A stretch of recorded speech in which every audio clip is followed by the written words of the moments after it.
Most of the nominees confirmed in the Senate are now what we call 2-hour nominees. You invoke cloture at 51 votes. You only have to run 2 hours of debate, then you can confirm them 2 hours later. I would say they stepped off the gas on nominations in particular. They have left approximately 140 civilian nominations lingering on the Senate's executive calendar. A lot of people tasked with actually getting the president's agenda done. The thing that the senators hate doing most is working. Recess, particularly August recess, is sacrosanct. They still don't even work 5 days a week. They fly in Monday night, they leave Thursday at noon.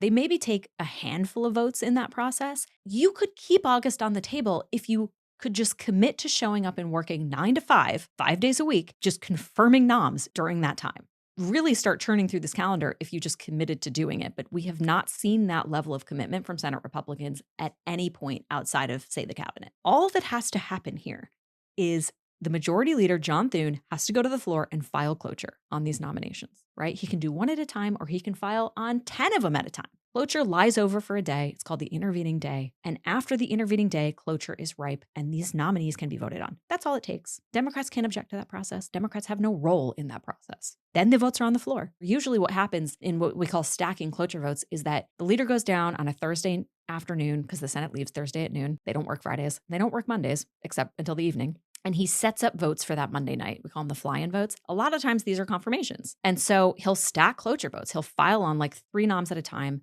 but by consent, he moves it to Monday night. We come back Monday and we start voting. A lot of us were surprised didn't happen is before a big recess, there's usually a block of nominations that are confirmed by consent. There's usually a big consent deal.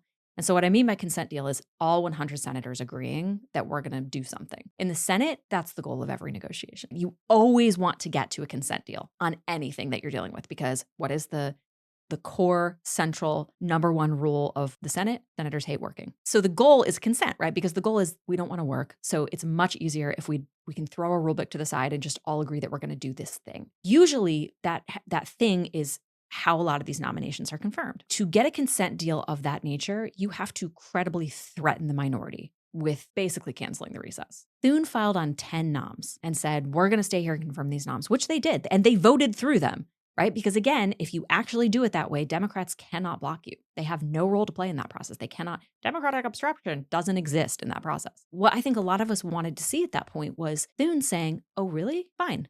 You don't want to agree? I'm going to now file on 140 nominations, and we are staying in session until it's done. What happens at that point, right? Let's say he did it. He filed on 140 noms, sets up 140 votes and says, happy days. We're going to order food in the Mansfield room. We're rolling out the cots in the cloakroom. Here's some booze. Have a great time because we're not leaving the Senate floor. We're all locked in together. And then you start voting and you do it and you actually show that you're serious and you just start churning through these noms. By nom 20, because Senate Democrats are also governed by the same rule that governs Senate Republicans, which is they hate working. Senate Democrats are going to start screaming at Schumer to be like, cut a deal and get us out of here. We are dying. And at that point, you can, Thune has the upper hand here. If he and his conference are actually willing to force them to vote, Thune can make as big a list as he wants. He could say all 140 noms are on that list, but you could easily get it done in a month. Like filing on 6 noms a week, which is what the Senate's been doing, is embarrassing. Like you could be doing 15 a week if you actually just committed to having the senators be on the floor. If you file on Thursday, 30 noms, 40 noms for the next week, you could feasibly get through those in a week. No one else controls the schedule. It is the prerogative of John Thune. That's the job of the majority leader. He's a scheduler. And especially in the post-nuclear environment, because before when you needed 60, the majority leader, a lot of it was negotiating and horse trading and the actual doing of politics because you needed Dems. You don't need that anymore. So his job is literally scheduling.